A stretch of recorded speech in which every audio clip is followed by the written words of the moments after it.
Yeah, welcome everyone. I'd love to introduce Raúl Rabadán from Columbia University, who's been doing a ton of work on modeling dynamics and progression of cancers. Yeah, welcome.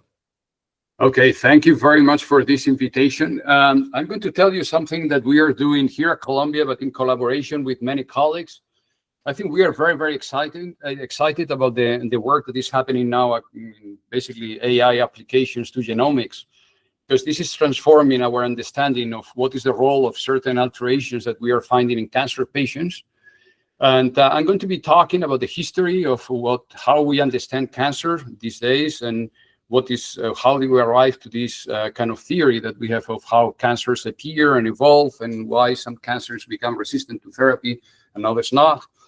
But the mystery that is remain unlocked is that 99% of the genome remains unknown and characterized. We don't know what the mutations that appears in cancers in those parts of the genomes, what are they doing? What is the functional role?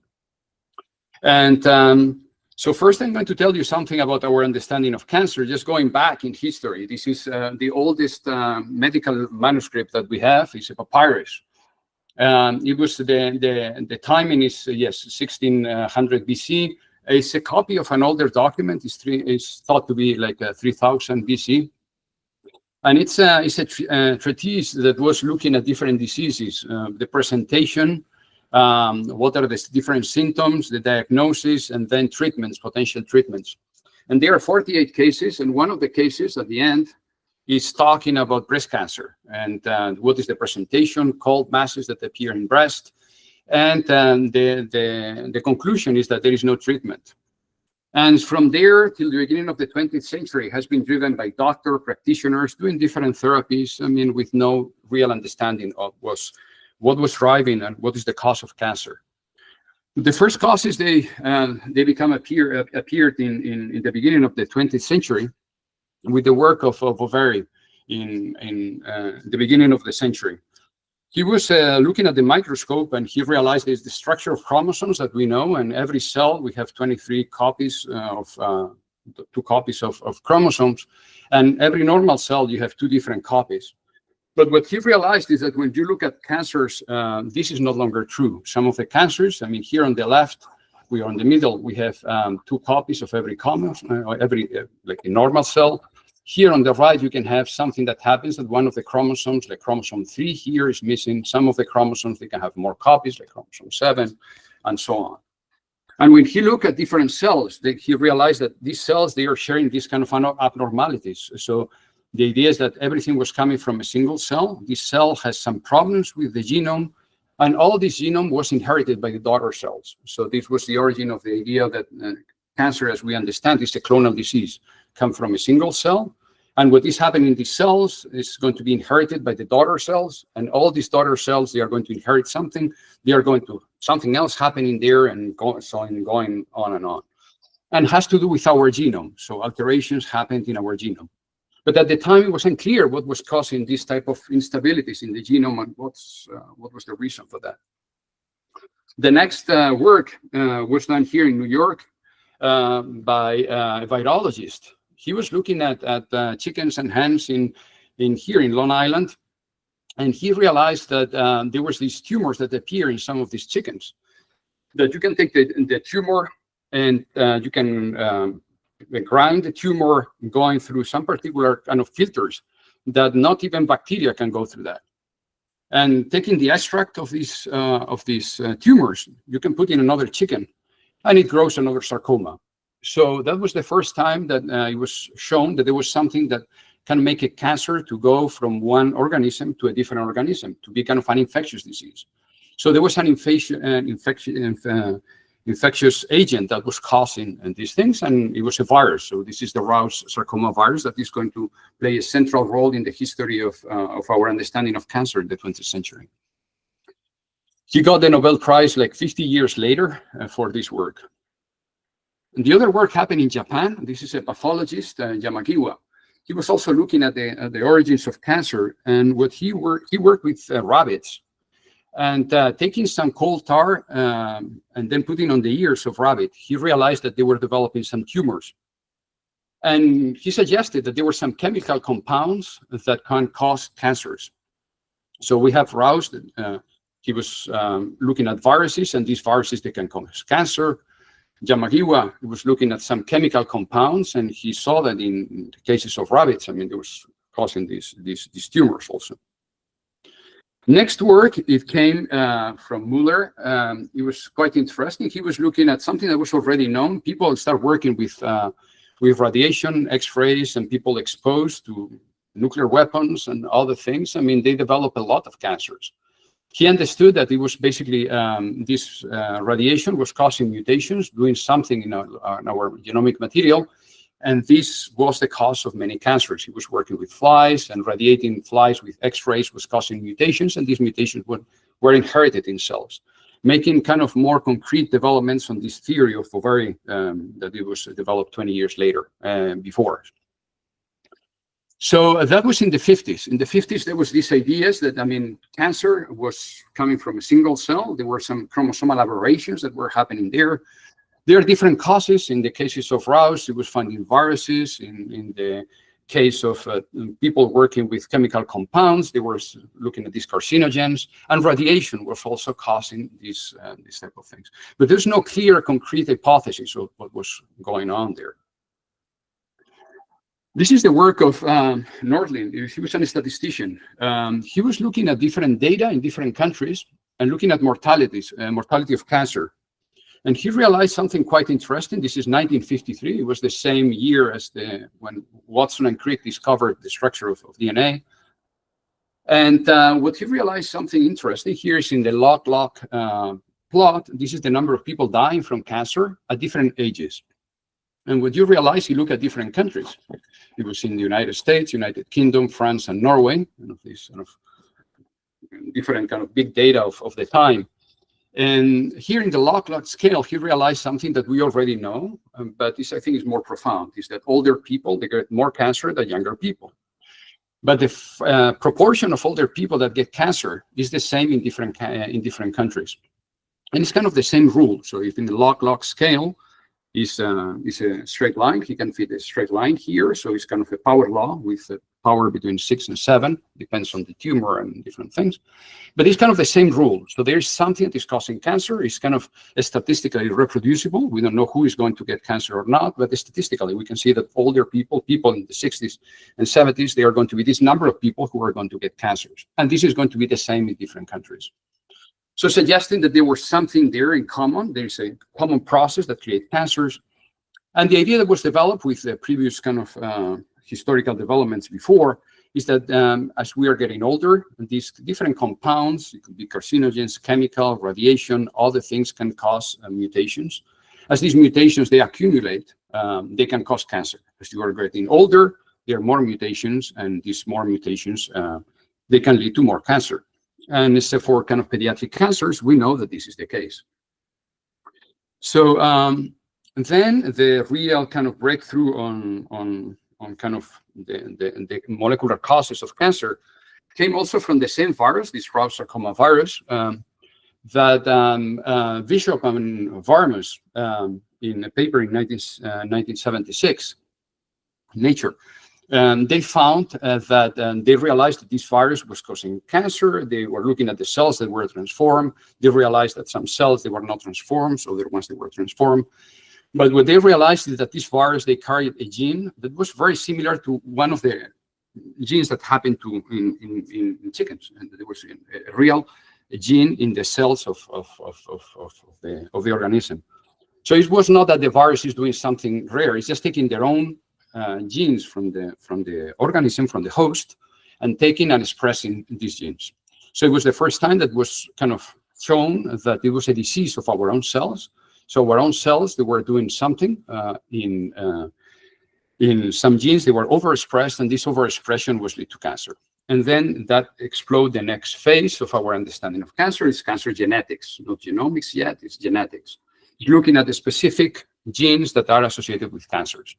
And it was at the end of the 70s, beginning of the 80s, where people started discovering the first oncogenes, so genes that are causing cancer or contributing to the progression of cancer, and other ones that they are tumor suppressors. They are genes that they are kind of stopping the progression of cancer, and then different mutations, usually activating mutations in oncogenes, they lead to activation of these pro-cancer genes.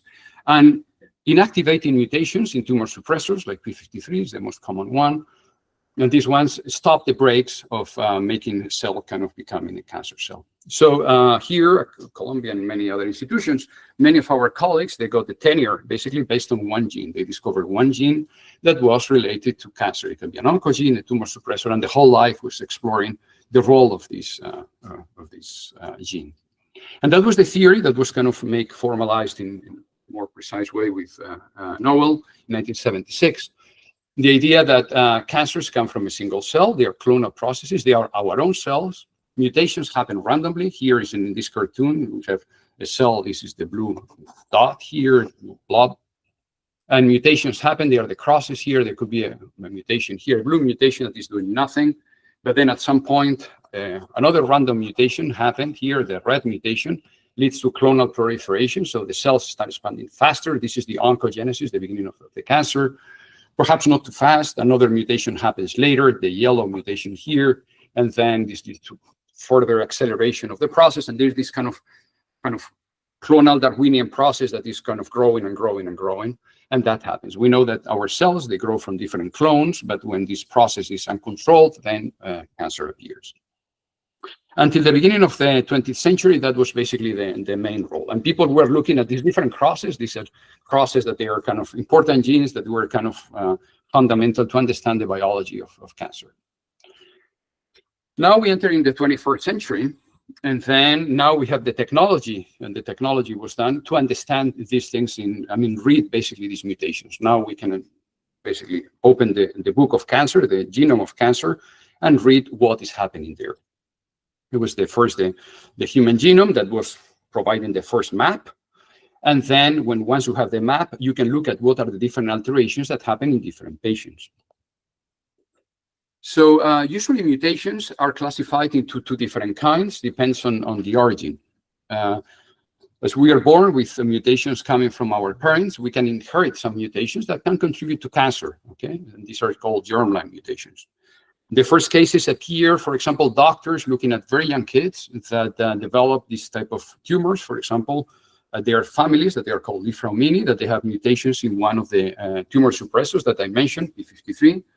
And inactivating mutations makes these kids to have tons of cancers. They have a cancer when they are 4 years old, another one when they are 8 years old, and so on. And in some cases, they're a person who arrived with, 30s with 20 different cancers.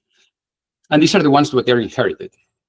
There are different methods to understand, to extract what are the functional mutations there. There are many mutations. Most of them, they don't do anything, but a few of those, they are important.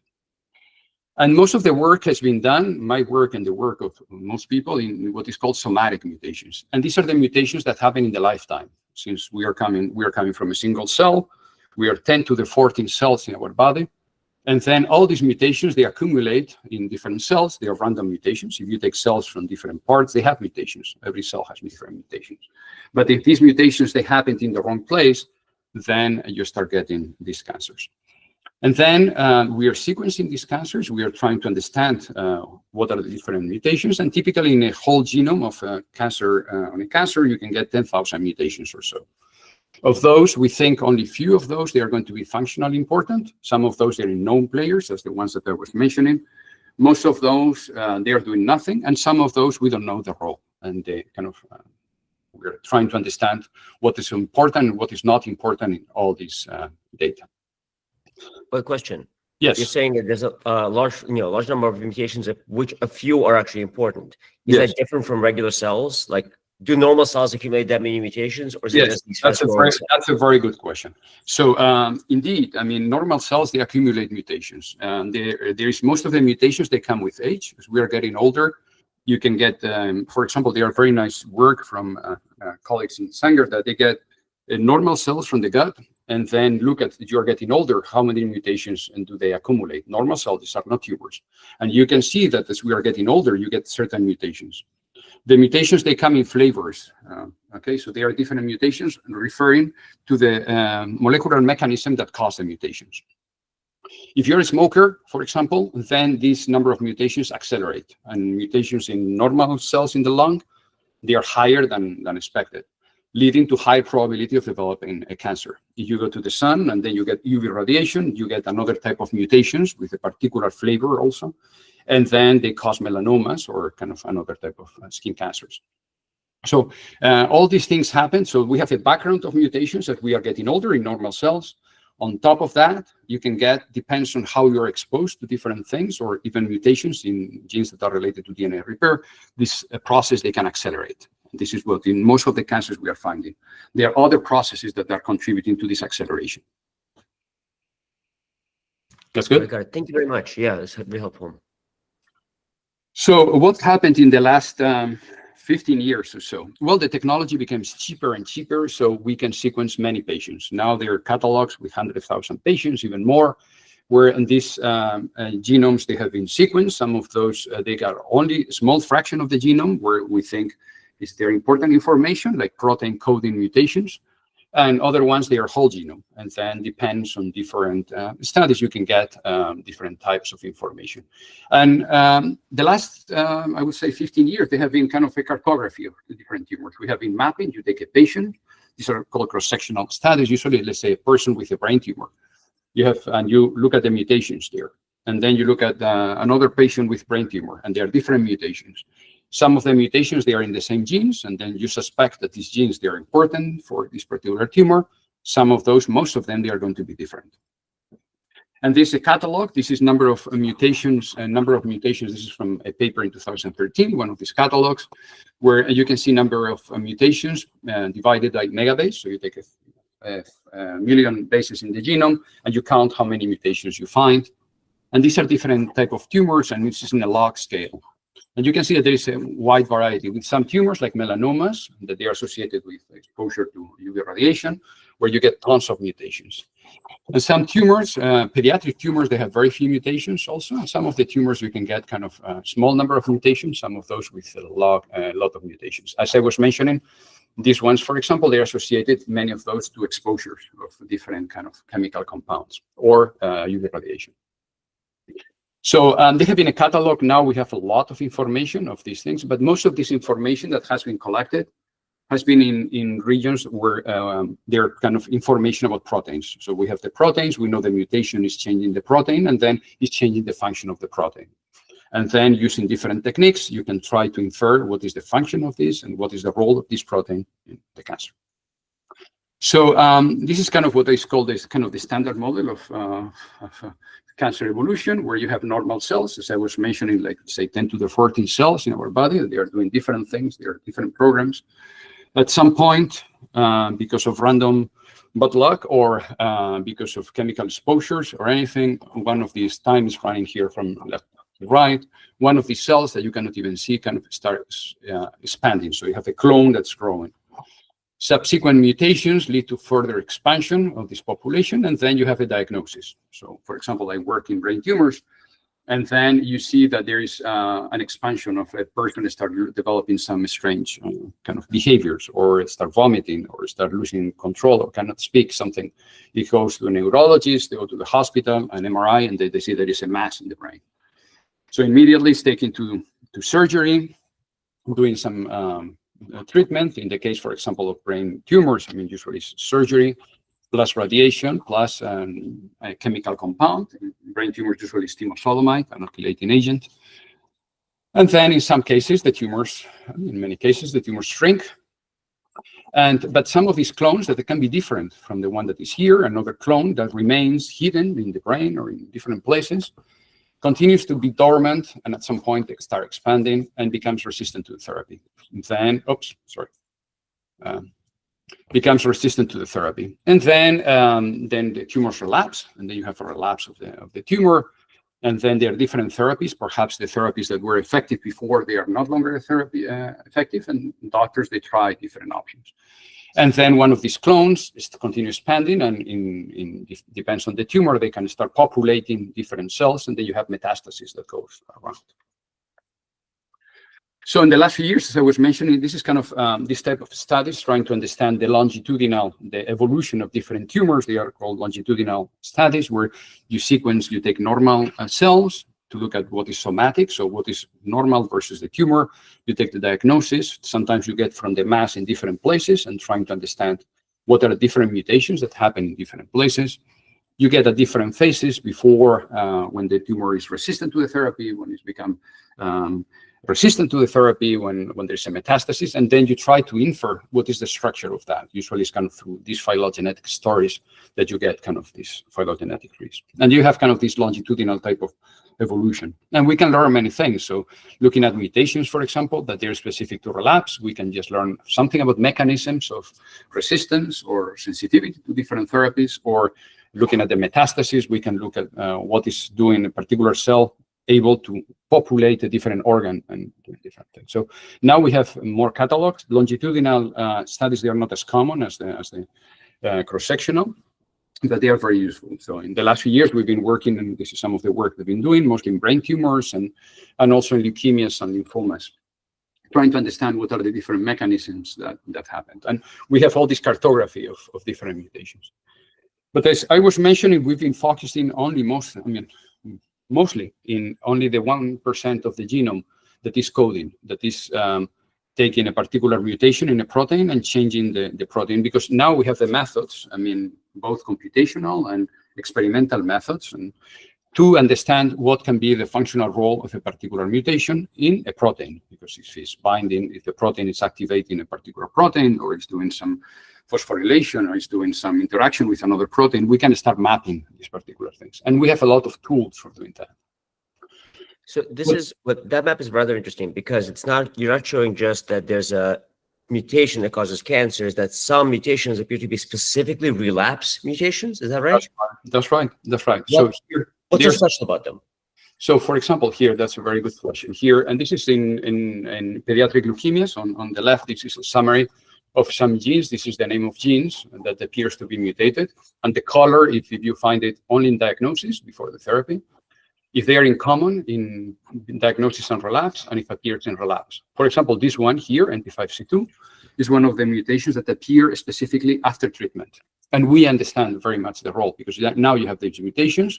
You can take the protein, you can take cells from these tumors, and you can try to see what is the role of the particular mutation in the protein in the processing of the drug. And now we understand that it's basically degrading the drug, and the mutations, what they are doing is that these cells become non-sensitive to the particular therapy. This is for leukemias. There are different things for different tumors. So this is very much an evolutionary response to a changing environment created by the treatment. Exactly. Wow, okay. So the environment is changing, and then it's an environment that is very aggressive to the tumor. You choose the environment to be very aggressive with the tumors. And then the cells, they can become resistant using genetic and non-genetic mechanisms also. So I'm talking here about the genetic part, but it can be different mechanisms that are associated with relapse and lack of response. Once you identify the mechanisms, you can find different ways of trying to bend this evolution and trying to push. Some cells that become resistant to this particular therapy become perhaps more sensitive to another one. And then you can change the regimen to the patient, and then become better treated with another type of therapy. So this is then nicely similar to like antibiotic-resistant bacteria, because it's the same thing. You're creating your enemy. Exactly. Or viral resistant with HIV, for example. Some of the work is very similar to some of the work that we've been working on viruses also. But you see, usually resistance becomes because you have a mutation and then become resistant to a particular antiviral or a particular antibiotic, and then you change. And usually you can combine different therapies. There is probably not single cancer that is treated with a single therapy. You get different therapies that are kind of attacking from different points of view. So that's a very similar type of analogy. Their evolutionary processes, they follow similar rules. Viruses, they are simple in some way. Bacteria also, they are simple because they are usually smaller genomes. They have the number of possibilities is more controlled. Human genome is very large compared to that. Let's say, for example, HIV is only 10,000 bases. The human genome is 2 copies of 3 billion bases. So we are talking about different kind of orders of magnitude. The complexity of cancers is much, much higher. But kind of the principles, they're very similar. Got it. Yeah, thank you very much. Welcome. So as I was mentioning, my work of the work of many people have been focusing mostly in the 1% of the genome where we have information about proteins. So we know the protein, there's a function, we understand what the proteins are doing. There are many methods, so experimental and now computational to do that. But 99% of the mutations occur in parts of the genome that they are non-coding. So regions that they are not changing proteins, but doing something else. So if you just take, for example, a glioblastoma, a typical thing, you can get 100 mutations that change proteins, but there are 10,000 mutations that they are in different places of the genome, whose role we don't understand very well. We understand a few, but most of them, they become unknown. But in the last 10 years, there have been a lot of effort to look at uncovering what is the role of these mutations. The first ones that were kind of very well reported, and they're super known, is in this gene, this called TERT, and is the telomerase, part of the reverse transcriptase. So the telomerase is a complex. This is one of the units that is extending the telomeres. So in cancers, you see that they get growing some of the telomeres. And in this particular gene that is usually not activated in normal cells, became active in many cancers. These are it's very common in melanoma, in gliomas, in bladder cancer, hepatocellular carcinomas. This gene became very active. And one of the reasons is because there's some mutations in two particular sites that I'm going to mention later, where the gene becomes very active on these things, and then contribute to this proliferation. Then de novo enhancer formation of TAL1 in TALL. This is a paper in 2014. By the way, this is the alpha genome figure 6 paper that perhaps some people in the audience are familiar with. There are some mutations in non-coding in some of regulatory elements that can change the epigenetics and basically transcription of different genes. TALL is T-cell acute lymphoblastic leukemias. It's one of the most common childhood cancers, leukemias. Enhancer mutations in PAX5, another gene that I'm going to mention later. And then looking at also in inherited mutations, we can look at populations. These are different studies, but looking at different people who get a disease, for example, in this case, the gliomas, so some type of brain tumors, and other ones, they don't get it. You compare the genomes, and then you just look at some of those that inherit some mutations that can contribute to the risk of cancer. So this is not this is a germline mutation that appears in the population. Some people are more predisposed to get this cancer than other ones. And there are some mutations, most of them, they're in non-coding parts of the genome. I think almost all of those, and we don't understand the role of many of those. And in the last few years, in the last 5 years or even less, as we are getting more information about whole genomes, and there are kind of statistical methods for identifying these regions. So let's say that you have 1,000 patients with breast cancer. So you can look at different mutations in the genome, and if you see that there are certain mutations that happen in regions, even in non-coding, in regions, non-coding parts of the genome, there are more mutations than expected. So you have a statistical kind of a model that is telling you what is the expected number of mutations in a particular region. When you have much more than that, you suspect that there is positive selection in that is doing that these regions, these mutations, they have a functional role. Okay. This is some of the work from my colleagues here at Columbia. That have been published work in these different things. I'm going to mention a few of this work. But I think the key issue for going into this 99% of these mutations in cancer patients that we don't understand the role is that these mutations, these variants, we call here variants, they do something in some particular genes, and we don't know. Sometimes it's very far away, so it can be megabases even farther away. We have examples of several megabases where the mutations happen very far away, and it's changing the expression of a particular gene. And the other thing that is quite crucial here is that it's very cell type specific. So the mutations that are found, for example, in gliomas, they are very different from mutations that are found in for example, in pancreatic cancer, and even in different types of gliomas with some particular background, like IDH1 mutants versus the ones they are not, they have different cells of origin, what this is kind of cells of origin. So there's different cells of origin that they are going to accumulate mutations. They develop different things, but there are different variants in these different cells. So if we want to basically understand what is the role of this 99% of the genome, we have to solve this kind of triple relationship. What is the variant? What is the gene that is affected? And what is the cell type that is affected by that? So, so this is some of the work that we published a few months ago. That is a method for addressing how this relation can work. the relation mostly between gene and cell type, and now we are working on the variant part.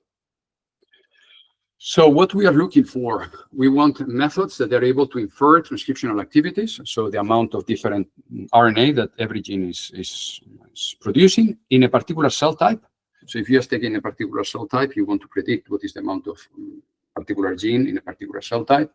We want to be generalizable. So the idea is that we have different perturbations, different cancers. And if we learn something about these models, I mean, we can just transfer this knowledge to a different condition.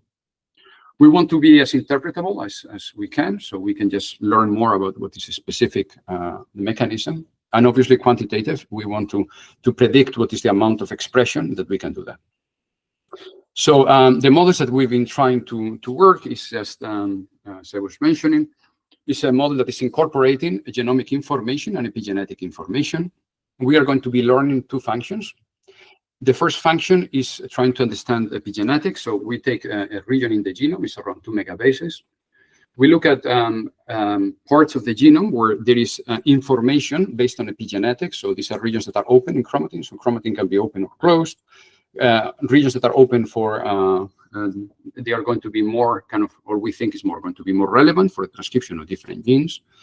And then for a particular cell type, you can just go and then looking at if a particular gene is open or a particular region is open and what this is doing. So the first part is going to be the genetic part and epigenetic part, trying to understand what is the part in a particular cell that is going to be important.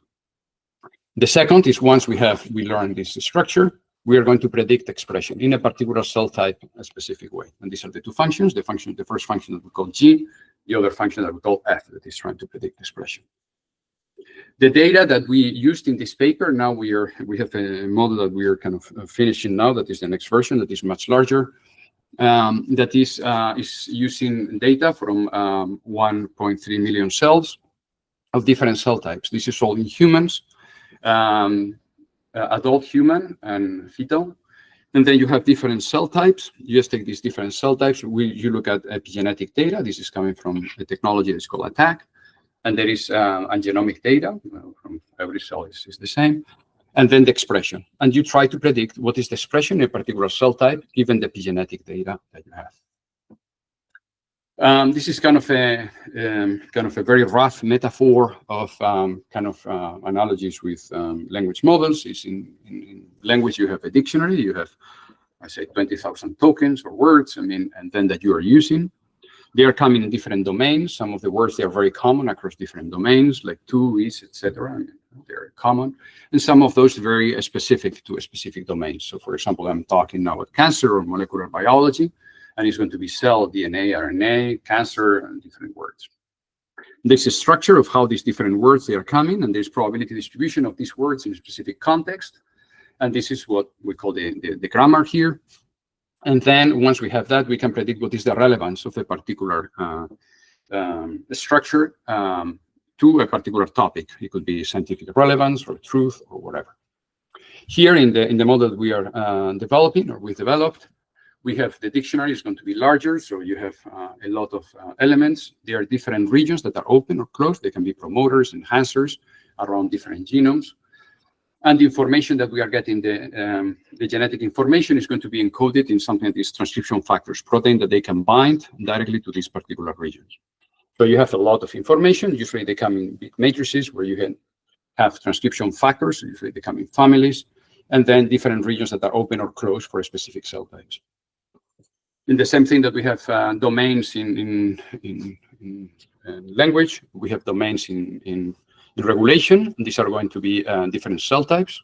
For example, if we are looking at neurons or astrocytes or lymphocytes, T cells or CD4s or CD8, they are different domains. They are different cells. They have different regions that are open and closed, and different transcription factors. They are going to be active or non-active. Okay. And then what we are trying to learn is what is the combination of these transcription factors with this epigenetic information that is going to be important for predicting expression. So this is some.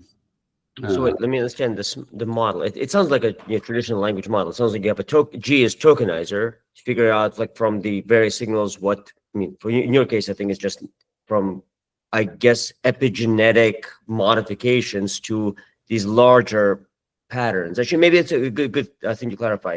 What is a single larger pattern? It's not like a single binding of a protein to a DNA, but like here, this is the structure here that we have. We have motifs, so these are basically transcription factors, proteins that bind to DNA, and these are the regions in the DNA that these proteins can bind. Okay, so this is the thing. On the other side here, there are different regions that are open in the chromatin. This is coming from the epigenetic, that they are going to tell you if a particular in the particular cell type, this is going to be open or not open. And then what you are doing through masking is just eliminating some of those and trying to predict what is a particular transcription factor that can bind there or not based on this information. Okay, so we really should be thinking this as a like an autoencoder, right? It's you have certain patterns, you want to like reduce them down to a smaller latent space. Is that fair? Exactly, that's right. Okay. Right. So there's all this information is encoded in some type of a latent space that is cell type specific.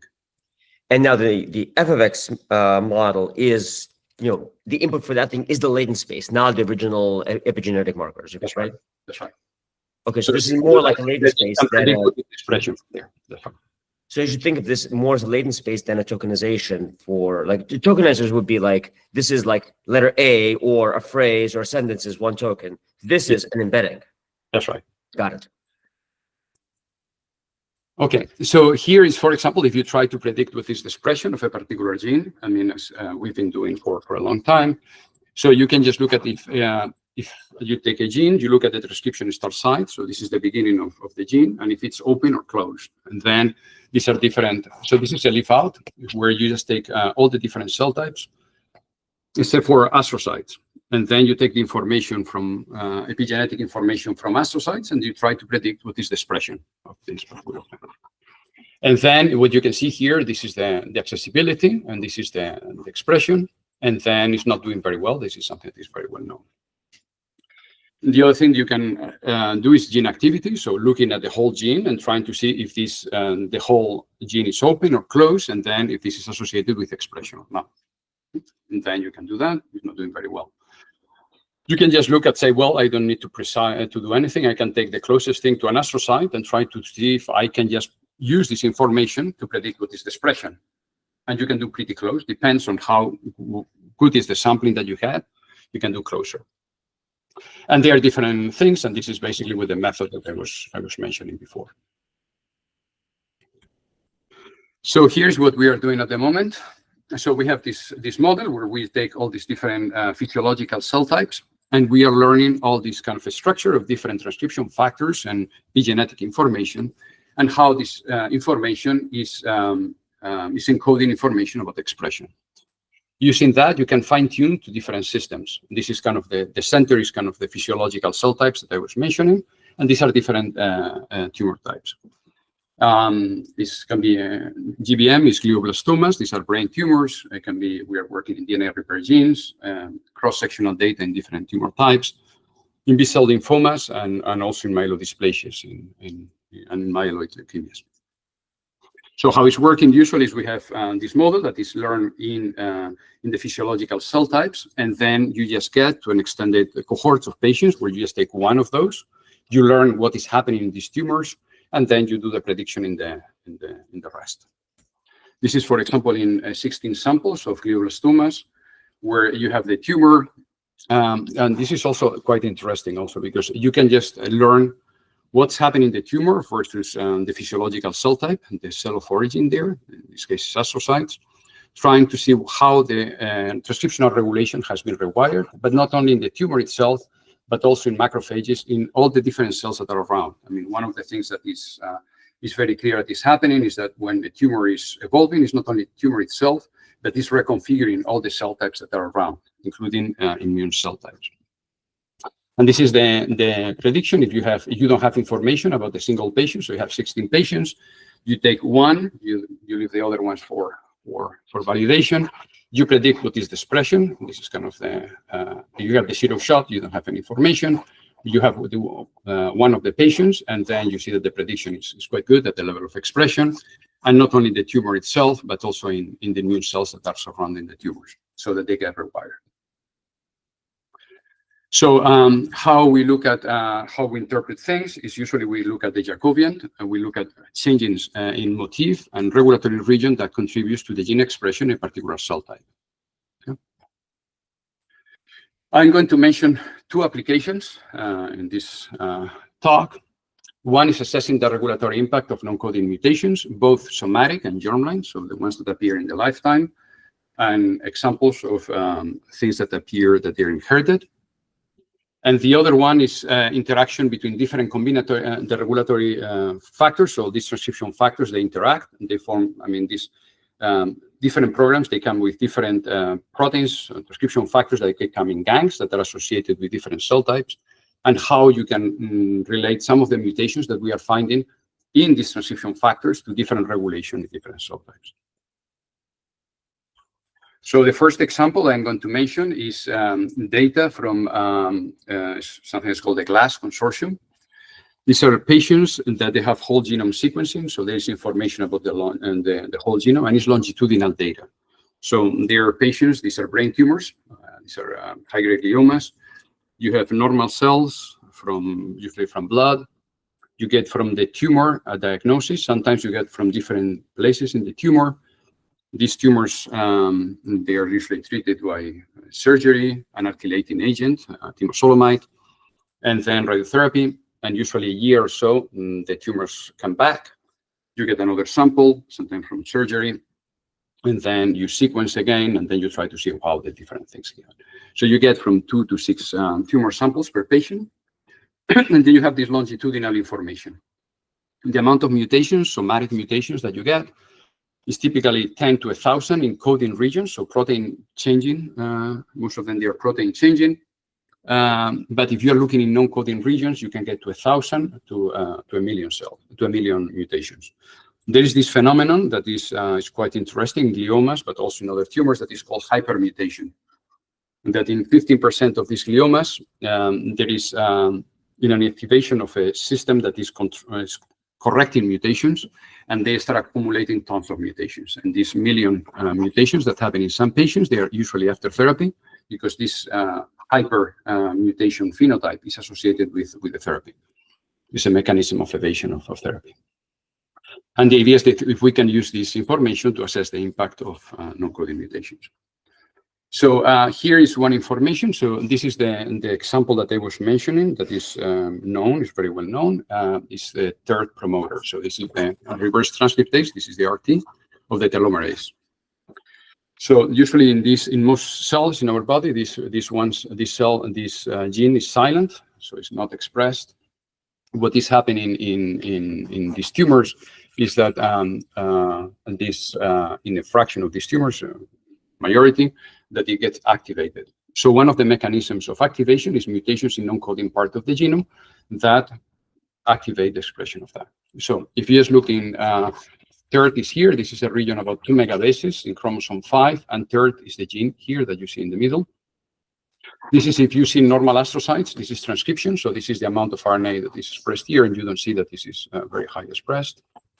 And then the other thing that you get is here in astrocytes, you see that there is a small peak. This is attack. So the region is a little bit open here in there, but not much. And in glioblastomas, there's a small peak here, but it's not very clear that this is what is contributing. So you can ask, what is in these 2 megabases, what is the region that is more informative about the expression of TERT? And this is kind of the prediction that is coming from what I was mentioning, this Jacobian. And you can see that there is a peak in this region here that we identified that is associated with high expression of TERT. Now, taking the longitudinal data that I was mentioning, this patient data, you can take a scanning window. So you can look at the mutations that happen somatically in these 2 megabases. And you can count how many mutations are here, no mutations, no mutations. Here, there is a few mutations in some patients, another mutation. But you can see that there is a huge number of mutations that happen here. That coincides with the region that we predict that is associated with high expression of TERT in astrocytes, in particular in glioblastomas. So you can go deeper in trying to understand what is causing this high expression. These are different peaks, different regions that are open in these 2 megabases that are close to TERT. And there is one where we see that there is a lot of activity. that is predicting the expression of TERT. These are different transcription factors that bind there into this region. And then here there are transcription factors that are predictive to be associated with higher expression, and another ones that are associated with lower expression. And this is the two things. These are the two hotspots. So the mutations, they happen in two different positions, in 250 and 228.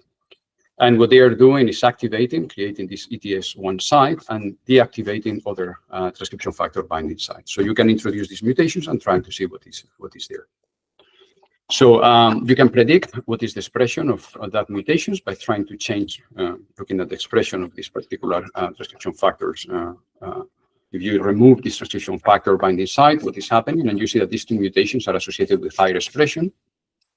And this is the data that we have, because in these samples, and there is also data that is coming from RNA, and we see the expression.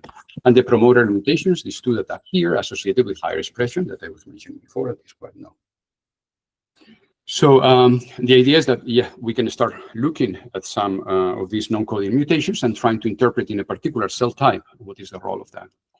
The second one, I'm sorry, this is the quality is not very good. This is an inherited mutation. This is germline, and this is also in gliomas. So gliomas, high-grade gliomas, they are classified into two main types of. They are the astrocytomas 4, grade 4, that they are IDH1 wild type. IDH1 is a gene that is mutated in some of these tumors, and they are the ones that they have mutations, IDH1 mutants, that they are different genetics, and they are potentially different cells of origin. So one of the ways of looking for mutations that they are inherited is looking at what's called GWAS. That is, you take, say, 1,000 patients with this particular tumor, 1,000 patients that they don't have the tumor, and then you compare the genome, the inherited genome. This is not the somatic mutations. These are the mutations that are shared across in the population. And you look at enrichment of different mutations that happened in the patients that they have the tumor and versus the control population. And then this is the region. This is a plot that is the Manhattan plot. That is telling you what are the regions that are associated with this particular phenotype, in this case, developing these IDH1 mutant gliomas. So it's a paper that was published some years ago when they took many patients, and they found that there are different regions that are associated with high risk of developing these particular gliomas. Each of the different dots is a common SNP, so this is a common mutation in the population. And these ones, they come in blocks because there's this phenomenon of linkage that many of these different mutations, they happen to be blocks. So the idea is trying to use these methods to understand what is going to be the mutations that are going to be functionally relevant or not. So if you look at the top peak here, this HQ24, there are all these different SNPs that are associated. And when you just look at what is the different, this is the variant, I was saying this is the variant. This is the motif that is altered. This is the gene that is affected. And this is the cell type. You can go to the different cell types and trying to see what are the ones that are going to be more impacted by this particular variant. And then you find that oligodendrocytes, that they are kind of suspected to be the cell of origin of some of these tumors, are the ones that they are going to be the most affected by this particular motif. This particular variant, this is the name of the variant, and this is the gene that is a very known oncogene. This is the work that was done a couple of years ago.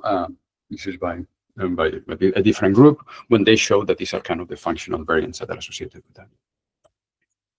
So you can, this is the thing that is quite interesting with this type of work, is that you can start to look at what is the cell of origin of different tumors.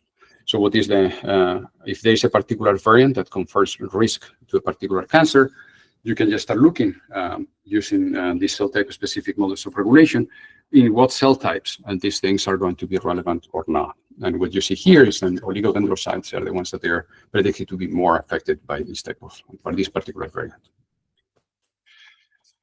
The other thing that I want to tell you is another story that is quite interesting, that is not related to the mutations in the genome themselves, but mutations that are in transcription factors, so in proteins that are binding to the genome. So this is one example. Also, PAX5 is one of the most common mutated genes in acute lymphoblastic leukemias of B cells, I mean, not of T cells. And this is a transcription factor, so the mutations, they happened in the protein itself. And most of the mutations, we understand what they are doing. This is binding to DNA. So this is the protein here. This is the part that there's the DNA binding. There are some certain places here where you can see this is the binding. But the other mutations that happen quite frequently, here's this is looking at many patients, and these are the places, the number of patients that are found with the particular mutations. You can see there are certain hotspots, so regions where in the protein is mutated across many different patients. Some of those, they're in the DNA binding domain, so this region here, so disrupting the interaction with the DNA. But other ones, they're far away, so they're in regions that we don't understand what is this doing. So this is in the protein, but it's doing something that we don't understand. So this is, I'm going to tell you a story about this particular mutation, so 183S, that is here, and that is found in families. So in this, I mean, kids that they have this, inherit this mutation, they have higher risk of these leukemias. And it's a hypomorphic allele, so it doesn't do much in the very beginning, and in excess of transcriptional activity. So one of the things that you can start doing with models of regulation is trying to understand what are these mutations doing. So you can just look at the specific cell of origin, or what you think is the cell of origin of this particular tumor, and looking at different transcription factors that they are co-regulating genes in this particular cell of origin. In particular, that they are interacting with PAX5, that is kind of, I would say, the transcription factor that is the main central gene here. And what you find is that, I mean, this is just looking at co-regulation, that there are 5 different families of transcription factors that they are co-regulating the program of PAX5 in BAL and in B cell, so in this particular B cell, so fetal B lymphocytes. So there is a particular set of transcription factors that in these cells interact with PAX5, that they are doing something to this particular thing. Then using AlphaFold, you can just look at one of those. I mean, it can be direct or indirect interactions. Which of those, they are direct interactions. So you see that the 2 proteins, they are binding, and where the binding happens. And in this case, the binding, we predict that is, I mean, it's predicted, which shown, that is binding interaction of PAX5 with one of the transcription factors that we predict, that is the main regulator, that is NR2C2. So, I'm sorry. And then here, what you can start doing is looking at what are the different programs that are activated with a particular transcription factor, by the other transcription factor, and by the combination of both, that they're associated with cells that they're kind of associated with the immune system, that they are the ones that are expected to be important for this particular tumor.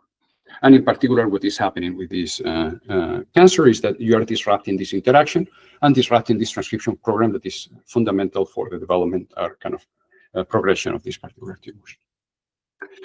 So there are several applications here. Again, as I was mentioning, it's only a few of those. We have a very active program here applying this type of models to across many different tumors. The first is identifying regulatory elements for a particular gene in a particular cell type. Let's say that we are finding a particular transcription factor or a particular cancer of interest, and we're interested in a particular mutation, and we are trying to understand what is going to be important or not. And then also just the combination of different transcription factors and how these regulate different transcription programs in physiological cell types, and how these programs, they get deregulated in the progression into oncogenesis and further upon. So as I was mentioning, this is a very active program that we have here with many colleagues, experimental colleagues in Colombia and beyond, where we are applying these things to brain tumors, both germline and somatic mutations, DNA repair genes, pan-cancer, so looking at data across many different cancers, myelodysplasias and acute myeloid leukemias, so cells with the cell of origins, they are myeloid cells, prostate cancers, and lymphomas. Lymphomas are quite interesting because there's this phenomenon that we are working with colleagues here at Colombia, Laura Pascolucci and Ricardo Dalla Favera. So they discovered 20 years ago that there's this enzyme. So these are coming from B cells. The B cells, when they are kind of specializing in different immune responses, they go to the germinal center. And there is a particular protein, it's called AID, that induces mutations in immunoglobulins, in the antibodies. So they introduce these mutations to generate a diversity for responses to immune responses. But these mutations, this particular protein, sometimes misfire and start introducing mutations in different parts of the genome. Most of these mutations, they are in regions that they are non-coding. and we don't understand what is the role of these mutations. And in collaboration with these colleagues, we are just taking experimental data, we are just taking the models, and we are fine-tuning, because the other things that we need to have very specific. So the Germinal Center, this process has different states of cell types of B cells, how they are going to be transformed into the mature B cells, and you need to have a very well orchestrated and well-designed set of mapping of different states to understand what is the role of specific mutations in specific states. So we are getting high resolution maps of these processes and trying to introduce the mutation, introducing the mutations, predicting what are the functional mutations and the ones that are not functional. And this is the work of many people in my lab, but I want to highlight here the work of here Xifu, that was here, the person here that has been the main contributor to that. And as I was mentioning, we are extending now the program in different directions. And from the technical point of view, also, yes, extending the model to many more cell types. Thank you very much. Yeah, excellent. Well, thank you very much. So one question, so just expanding the scope, I've noticed a bunch of stuff you're doing for epigenetic analysis and some time series of within a given cell, but I mean, cancer has you described, you have the original generation, you have the treatment, and you have resurgence and so on, and you have propagation of cancer through the blood system. There's the whole long-term dynamics. How, is there an opportunity to expand the time dimension of this approach? No, that's not only the time, but space also. It is a super interesting type of work. I mean, you're completely right. I mean, cancer is an evolutionary process. I mean, it's time. You can apply these things to viruses also. Many of these things to for example, viruses there. For example, COVID, we have 20 million genomes there. So you can just really, do kind of very fine resolution interpretation of how evolution works with these viruses. But yeah, we have the longitudinal aspect. So the idea here in understanding how these things, most of these models, they are static. There is no dynamics here.